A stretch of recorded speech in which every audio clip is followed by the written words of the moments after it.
இன்றைக்கான வீடியோவில் என்ன நடக்குன்னு பார்க்குறதுக்கு முன்னாடி நம்ம சேனலில் லைக் அண்ட் சப்ஸ்கிரைப் பண்ணிவிட்டு சப்போர்ட் பண்ணுங்கள். வீடியோ வந்துட்டு உண்மையாகவே நல்லா இருக்குங்க. ஸோ வீடியோவை ஸ்கிப் பண்ணி நம்ம கடைசி வரைக்கும் பார்த்து உங்களோட ஆதரவை எனக்கு தொடர்ந்து கொடுங்க. ஃபஸ்ட்டு சீனில் கார்த்தி வீட்டில் எல்லார்ட்டையும் பேசிகிட்டு இருக்காங்க இல்லையா, அந்த சீன் தான் காமிச்சிட்டு இருக்காங்க. அவங்களுக்குலாம் பயந்து நான் அப்படியே விட்டுட்டேன் அப்படின்னா அது மட்டும் நம்ம குடும்பத்துக்கு பெருமை வந்து சேர்ந்துருமாமா. இங்கே பாருங்கம்மா, தீபா பாடுறதாம்மா நம்ம குடும்பத்துக்கு பெருமை.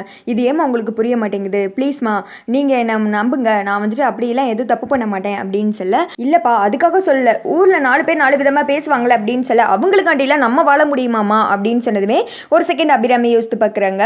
ஜோசியர் சொன்னதை அதெல்லாம் வந்துட்டு யோசித்து பார்த்துட்டு சரிப்பா விருப்பப்படி பண்ணு அப்படின்னு சொன்னதுமே கார்த்தி வந்துட்டு சரி அப்படின்ற மாதிரி தலையாட்டிட்டு ரூமுக்கு போயிடுறாங்க. இங்கிட்ட வந்துட்டு கார்த்தியோட அப்பா சொல்கிறாங்க, நான் தான் சொன்னேனே நாச்சியா, எதுனாலும் நம்ம கார்த்திகிட்ட கேட்டு முடிவு பண்ணுவோம், அவன் என்ன அப்படி தப்பு பண்ணுறாளா அப்படின்னு சொல்லிட்டு இங்கே பேசிகிட்டு இருக்க. நாச்சியார் எதை நினச்சி சொன்னாங்க நமக்கு தானே தெரியும், அமைதியாக இருக்கிறது காரணம் பிரிஞ்சு போயிடுவானோ என்னமோ அப்படின்ற மாதிரி அப்படியே முறைச்சி பார்த்து நின்றுக்கிட்டு இருக்க. அடுத்து வந்துட்டு ரூமில் காமிச்சிட்டு இருக்காங்க. தீபா வந்துட்டு சோகமாக ஃபீல் பண்ணிட்டு இருக்காங்க. அந்த இடத்துக்கு கார்த்தி வர்றாங்க. சார் என்னால் தானே இதெல்லாம், நீங்கள் வந்துட்டு அத்தை கிட்ட கெட்ட பேர் வேற வாங்கிட்டீங்க, எல்லாம் என்னால் தான், எனக்கு வேணாம் சார், இந்த பாட்டே வேணாம், நான் வந்துட்டு பாடலை அப்படின்னு சொல்லிடுறேன். அவங்களோட எண்ணமே இதுதான், உங்களை வந்துட்டு வேற திக்கமாக டைவெர்ட் பண்ணி கஷ்டப்படுத்தணும், அதுதான் அவங்களோட எண்ணம். அப்போ தானே நீங்கள் நல்லா பட மாட்டீங்க. அதுக்கேற்ற மாதிரியே நீங்கள் இப்போ சொல்கிறீங்க பார்த்தீங்களா, நான் எவ்வளோ கஷ்டப்பட்டு உங்களுக்காக எவ்வளோ எஃபெக்ட் எடுக்கேன், அதுக்காக நீங்கள் நல்லா பாடணும், இனிமேல் அதை பற்றி யோசிக்காதீங்க அப்படின்னு சொல்ல. சரிங்க சார், நான் கண்டிப்பாக நல்லா பாடுவேன் அப்படின்னு சொல்லிட்டு தீபா சொல்கிறாங்க. சரி ஒரு நிமிஷங்க அப்படின்னு சொல்லிட்டு கார்த்தி கீழே காருக்கு போகிறாங்க. ஃபோட்டோ ஃப்ரேம் வச்சுருந்தாங்களா, அதை வந்துட்டு எடுத்துகிட்டு வர்றாரு மேலே. தீபா கிட்ட கொடுத்துட்டு எனக்கான ஒரு சின்ன கிஃப்ட் அப்படின்னு சொல்ல. தீபா என்ன கிஃப்ட் அப்படின்னு சொல்லி கேட்குறாங்க. நீங்களே ஓப்பன் பண்ணி பாருங்கள் அப்படின்னு சொல்ல உட்காந்துட்டு சந்தோஷமாக அதை ஓப்பன் பண்ணுறாங்க. பார்த்தா 2 பேரும் ஒன்றா இருக்கிற ஃபோட்டோ இருக்குது. அதை பார்த்தது தீபா ரொம்ப சந்தோஷப்படுறாங்க. நீங்கள் தானே நம்ம ஃபோட்டோ வந்துட்டு இங்கே இல்லை அப்படின்ற மாதிரி ஃபீல் பண்ணீங்க, அதுக்காண்டி தான் இது, சந்தோஷமாக இருக்கீங்களா அப்படின்னு கேட்கும்.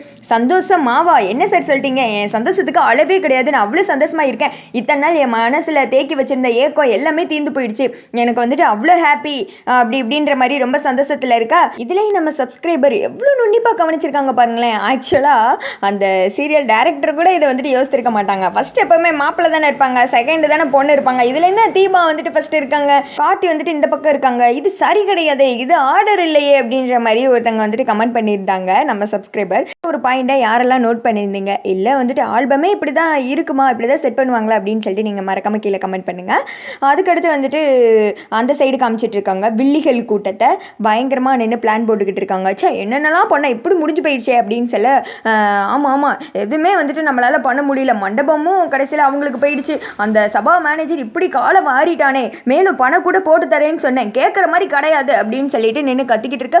ஐயா சொல்கிறாங்க, சரி கொஞ்சம் பொறுமையாயிரு, நம்ம அவசரத்தில் என்ன பண்ண முடியும், நம்ம நினச்சது ஒன்று நடந்தது ஒன்று அப்படின்னு சொல்ல. இங்கே பாரு, நல்லது நினைக்கிறதுக்கு தான் வந்துட்டு ஒரு வழி இருக்குது, ஆனால் கெட்டது நினைக்கிறதுக்கு 1000 வழி இருக்குது.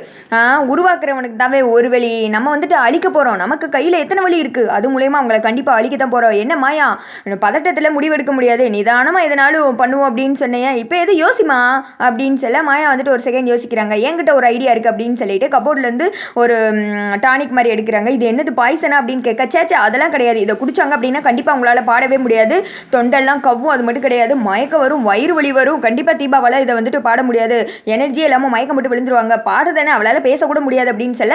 இது யாரால முடியும் அப்படின்னு கேட்க. ஐஸ்வர்யா ஒன்னால தான் முடியும், நீ தானே அந்த வீட்டில் இருக்க அப்படின்னு சொல்ல. சரி நானே வந்துட்டு இதை முடிச்சு காட்டுறேன் அப்படின்ற மாதிரி ஐஸ்வர்யா அதை பார்த்து அப்படியே லூக்கு விட்டுக்கிட்டு சிரிச்சுட்டு நின்றுட்டு இருக்காங்க. அடுத்த சீனில் அங்கே ரூமில் காமிச்சிட்டு இருக்காங்க. தீபா வந்துட்டு நல்லபடியாக கிளம்பி கீழே வந்துட்டு சாமியெல்லாம் கும்பிடுறாங்க. கடவுளே நீ தான் வந்துட்டு எப்படியாவது நான் நல்லபடியாக பாடுறதுக்கு துணை இருக்கணும், எனக்காக இல்லைனாலும் கார்த்திக் சாரோட நல்ல மனசுக்காண்டி நீ நல்லபடியாக இந்த ஃபங்க்ஷனை நடத்தி முடிக்கணும், கார்த்திக் சார் நான் நல்லபடியாக வந்துட்டு பாடணும் அப்படின்ற மாதிரி ரொம்ப எஃபெக்ட் எடுத்துக்கிட்டு இருக்காரு அப்படின்ற மாதிரி வேண்டிக்கிட்டு இருக்கா. அடுத்த ரூமில் வந்துட்டு மல்லிகைப்பூலாம் வச்சு ரெடி ஆகிட்டு இருக்காங்க. அந்த இடத்துக்கு வந்துட்டு கார்த்தி வராங்க. என்னங்க ரெடி ஆகிட்டீங்களா அப்படின்னு கேட்க. ரெடி ஆகிட்டேன் சார், நான் நல்லா இருக்கணும், இந்த புடவை எனக்கு நல்லா இருக்கா, உங்களுக்கு பிடிச்சிருக்கா அப்படின்னு கேட்க. நல்லா தான் இருக்குது, ஏன் இப்படி கேட்குறீங்க அப்படின்னு சொல்ல. இல்லை ஃபஸ்ட் டைம் வந்துட்டு ஸ்டேஜ் ஏறி பாட போகிறேன், இத்தனை நாள் இந்த ரூபஸ்ரீக்காக பின்னாடி இருந்து பாடினேன், இப்போ தான் முதல் முறையாக எனக்காக பாட போகிறேன், அதான் நல்லா இருக்கான்னு கேட்டேன் அப்படின்னு சொல்ல. நல்லா இருக்கீங்க அப்படின்னு சொல்ல தீபா வந்துட்டு சிரிக்கிறாங்க. அப்புறம் கார்த்திக் வந்துட்டு ஒரு ஃபோன் வருது, வேமா ஃபோன் பேசுறதுக்காக போயிடுறாங்க. அப்போ கீழே வந்துட்டு மீனாட்சி காமிக்கிறாங்க. தீபாக்கு வந்துட்டு மிளகு போட்டு பால் கொடுப்போம், அப்போ தான் தங்கு தடையின்றி பாடுவா அப்படின்னு சொல்லிட்டு பாலை கலக்கிக்கிட்டு இருக்கு. அப்போ திடீர்னு அபிராமி கூப்பிடுறாங்க. அந்த சமயத்தில் ஐஸ்வர்யாவோட அம்மா உள்ளே வந்து மாயா கொடுத்துருப்பாங்கல்ல, அந்த மருந்து வந்துட்டு கலந்துடுறாங்க. ஓஹோ அப்படியே நிறுத்தாமல் பாட போகிறாளாக்கும், இப்போ இதை குடிச்சிட்டு என்ன ஆக போகிறேன்னு பாரு அப்படின்னு சொல்லிட்டு குடுன்னு ஓடி போய் ஒளிஞ்சிக்கிற. மறுபடியும் வந்துட்டு மீனாட்சி அது தெரியாமல் பால் எடுத்துகிட்டு போகிறாங்க. பின்னாடியே வந்துட்டு ஐஸ்வர்யாவோட அம்மாவும் வர்றாங்க, எப்படியாவது பாலை குடிச்சிட்டாளா அப்படின்னு சொல்லிட்டு பார்க்குறதுக்கு. ஆனால் கார்த்தி வெளியில் நின்று ஃபோன் பேசிகிட்டு இருக்காங்கல்ல, அதனால உள்ளே போக முடியாமல் வெளியிலே வந்து வந்துட்டு நின்றுட்டு இருக்காங்க. இவன் வேற இங்கே வாசலில் நிற்கானப்பா வாயிருக்காவலை மாதிரி, இப்போ எப்படி உள்ளே போகிறது அப்படின்ற மாதிரி குட்டக்காலான் உட்காந்து குழம்பிட்டு இருக்க. உள்ளே வந்துட்டு மீனாட்சி போய் தீபா கிட்ட கொடுக்குறாங்க. இந்த பாலை குடிச்சேன்னு வச்சுக்கோ நல்லா பாடுவேன், குரல் இனிமையாக இருக்குமாக்கும் அப்படின்னு சொல்ல தீபா வந்துட்டு குடிக்கிறதுக்காக போகிறாங்க. அப்போ வந்துட்டு அந்த சைடு காமிக்கிறாங்க. எங்கள் தீபாவோட வீட்டில் அவங்க அப்பா கிளம்பி வந்து நின்றுட்டு அத்தாடி வாங்க டைம் ஆயிடுச்சுல அப்படின்னு சொல்ல, நான் பாடகையோட அம்மா நான் நல்லா கிளம்பி விட வேணாம்மா அப்படின்னு சொல்லி அவங்க அம்மா இங்கே சொல்லிக்கிட்டு இருக்கேன். அவங்க அண்ணி வருதிக்கும் கிளம்ப. அப்புறம் வீட்டில் எல்லாருமே ரெடி ஆகிட்டாங்க. இரு நான் தீபா கால் பண்ணுறேன் அப்படின்னு சொல்லிட்டு தீபாக்கு தான் கால் பண்ணுறாங்க. தீபா குடிக்க போகிற சமயத்தில் ஃபோன் வரவும் அதை வச்சுட்டு போய் ஃபோன் எடுத்து பேசுகிறாங்க.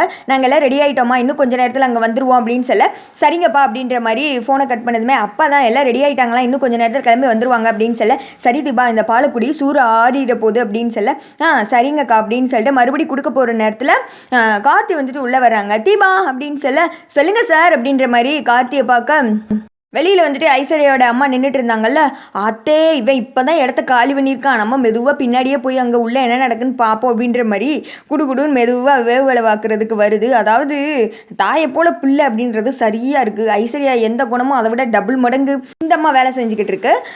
தீபா வந்துட்டு கார்த்தியை பார்த்த மாணிக்கு நிற்கிறாங்க. அதோட பார்த்தீங்கன்னா இந்த வீடியோ வந்துட்டு முடிஞ்சிடுது. ஒருவேளை தீபா அதை குடிச்சு ஒருவேளை மயக்க வர்ற மாதிரி மட்டும் ஸ்டோரி கொண்டு போயிட்டாங்க, நான் கடுப்பு வருவேன். நீங்கள் என்ன நினைக்கிறீங்க அப்படின்னு சொல்லிட்டு கமெண்ட்